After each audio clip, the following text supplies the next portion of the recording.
Alors, les thèmes abordés dans mes nouvelles sont très variés, elles font écho à différents moments de la vie. Par exemple, j'évoque l'enfance sous différentes facettes dans plusieurs de mes nouvelles, et à l'opposé, j'aborde aussi la mort et la vieillesse.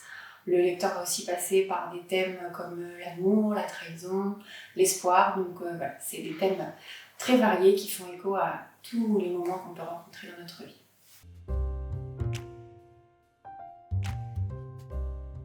Si j'ai choisi de ne pas lier mes nouvelles entre elles ni mes personnages, c'est pour avoir vraiment une diversification dans toutes les histoires que je propose. Donc j'ai 10 nouvelles avec des personnages très différents selon les histoires, des thèmes qui ne seront jamais les mêmes.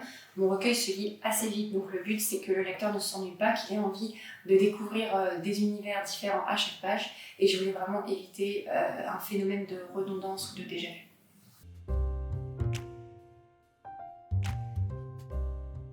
En effet, mon recueil s'appelle Temps de lire une nouvelle, et la temporalité est un paramètre important pour 2 raisons. La première, c'est purement au niveau du livre. En effet, il y a 10 nouvelles qui ont des thèmes et des personnages très variés à différents moments. Ils vont vivre un événement précis à des moments de vie complètement différents. Et la deuxième raison, c'est une raison un peu plus personnelle, parce que ces nouvelles, je ne les ai pas écrites d'une traite. Elles ont été écrites à différents moments de ma propre vie. Par exemple, L'attente, qui est dans ce recueil, c'est la première nouvelle que j'ai écrite quand j'avais 18 ans en 2009. A contrario, La normalité et la différence, c'est une de mes dernières nouvelles que j'ai écrite en 2020. Donc il y a un espace temporel que vous voyez également dans l'écriture de ces nouvelles. Et donc ce recueil, c'est un peu aussi mon temps de lire une nouvelle.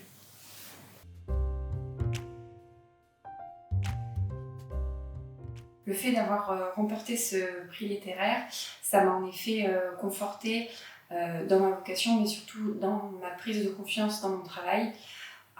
Jusqu'à ce que j'ai gagné ce prix, j'ai souvent écrit juste pour moi, et je faisais lire à mes proches qui avaient vraiment pour moi une attitude bienveillante qui me disait que c'était bien, mais de mon côté, j'étais contente de recevoir ce genre de remarques, mais je ne pouvais pas me dire qu'elles étaient vraiment objectives. Je pensais vraiment qu'ils étaient bienveillants avec moi, qu'ils voulaient être gentils. Donc, le fait de passer par un concours, ça me permettait d'avoir un jury de professionnels qui ne me connaissaient pas personnellement, qui n'avaient pas envie d'être gentils, qui allaient vraiment juger mon travail. Et donc le fait d'avoir gagné, ça m'a vraiment prouvé qu'il y avait une qualité dans mon écriture, et ça a été un tremplin vers l'extérieur pour moi, et ça m'a donné confiance, et donc j'ai poussé jusqu'à la sortie de livre.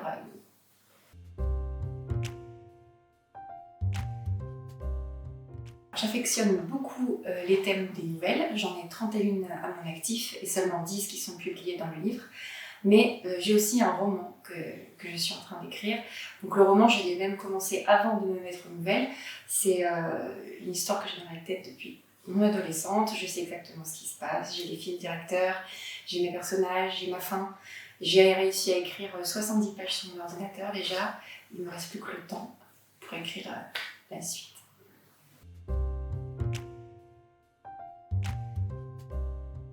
Alors je ne dirais pas que j'ai une méthode ou un rituel précis pour écrire, j'ai surtout besoin d'une ambiance. En fait, j'ai besoin d'être au calme, et il me faut aussi du temps. Si j'ai pas au moins 2 heures devant moi pour écrire, ça me sert à rien de m'y mettre parce que j'ai pas le temps de me focaliser, de développer mes idées. Voilà, le calme et du temps, c'est vraiment les 2 paramètres qui sont importants pour moi pour écrire. Et le temps, c'est vraiment ce qui me manque en ce moment, de par mon activité professionnelle, puisque je ne vis pas des nouvelles et de l'écriture pour le moment, et par le fait que je suis jeune maman, donc le temps c'est compliqué.